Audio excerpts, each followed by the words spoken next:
Hello, good morning friends.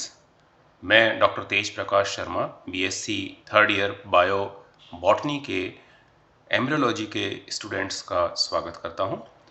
मित्रों, पिछली बार हम लोगों ने एक रेखा चित्र के द्वारा लघु बीजाणुधानी के परिवर्धन की प्रक्रिया को समझने की चेष्टा की थी। आज इसी को हम एक डायग्राम के द्वारा समझने की कोशिश करते हैं।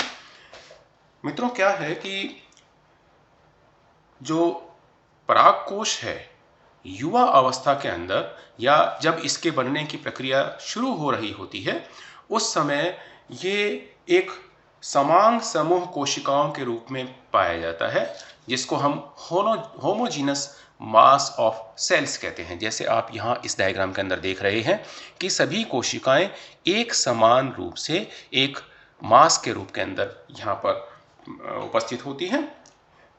विकास का क्रम जब शुरू होता है तो इसमें सबसे पहले हाइपोडर्मिस या अधस त्वचा की कुछ कोशिकाएं आसपास की अन्य कोशिकाओं से अपेक्षाकृत बड़ी हो जाती हैं। जैसे आप यहाँ पर देख रहे हैं कि ये जो कोशिकाएं हैं, ये अन्य कोशिकाओं की तुलना में ये बड़ी हो जाती हैं और इनका जीव द्रव्य या इनका जो साइटोप्लाज्म है वो तुलनात्मक रूप से अधिक सघन या डेंस हो जाता है।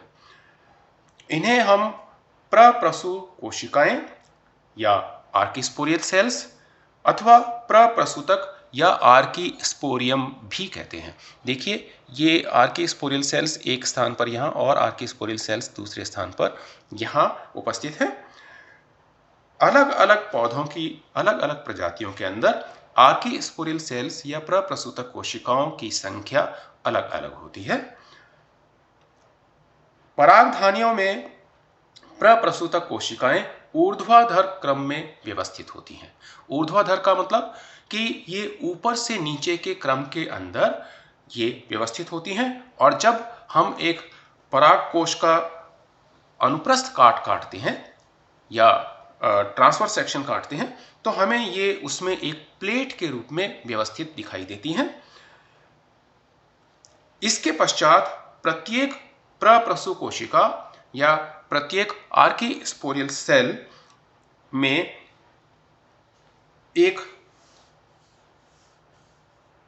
पेरिक्लाइनल या परिणतिक विभाजन होता है। इसके फलस्वरूप दो कोशिकाएं बनती है। बाहर की कोशिका प्राथमिक भित्तीय कोशिका कहलाती है, जबकि अंदर की कोशिका प्राथमिक बीजाणुजन कोशिका बनाती है। प्राथमिक भित्तीय कोशिकाओं के अनेक अपनतिक विभाजन से 3 से 5 संकेंद्रीय भित्ति परतें या कॉन्सेंट्रिक वॉल लेयर बनती हैं। आप यहाँ पर देखें, प्राइमरी पैराइटल लेयर्स है ना। यहाँ इस डायग्राम के अंदर देखें कि प्राइमरी पैराइटल सेल्स ये बाहर की तरफ और अंदर की तरफ ये प्राइमरी स्पोरोजिनस सेल्स।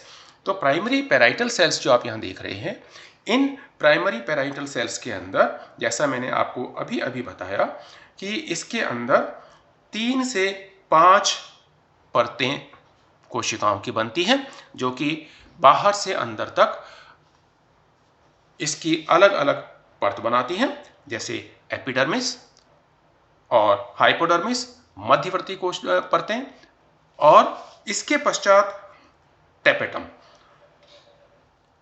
ये सभी परतें परागकोश भित्ति कहलाती हैं। यानी यहाँ हम आगे के डायग्राम में देखें कि जो प्राइमरी पैराइटल लेयर्स हैं या प्राइमरी पैराइटल सेल्स से बनने वाली जो कोशिकाओं की परतें हैं, ये इस डायग्राम के अंदर आप ही देखें कि ये बाहर से अंदर तक ये सब की सब कहलाती हैं परागकोश भित्ति। ठीक है। इसके पश्चात हम दूसरे चरण पर जाते हैं। प्राथमिक बीजाणुजन कोशिका या प्राइमरी स्पोरोजिनस सेल सीधे ही माइक्रोस्पोर मदर सेल के रूप में या लघु बीजाणु जनन कोशिका के रूप में कार्य करती हैं। अन्यथा कई बार ये समसूत्री विभाजन के द्वारा एक से अधिक बीजाणुजन कोशिकाओं के रूप में परिवर्तित हो जाती हैं। यहाँ इस डायग्राम में आप देख रहे हैं कि जो प्राइमरी स्पोरोजिनस सेल्स हैं, ये प्राइमरी स्पोरोजिनस सेल्स या तो स्वयं ही लघु बीजाणु मात्र कोशिका के रूप में या जनन कोशिका के रूप में कार्य करती हैं, या इनके अंदर विभाजन के पश्चात अनेक कोशिकाएं और उनके पश्चात प्रत्येक कोशिका बीजाणुजन मात्र कोशिका या बीजाणुजन जनन कोशिका के रूप में कार्य करती है।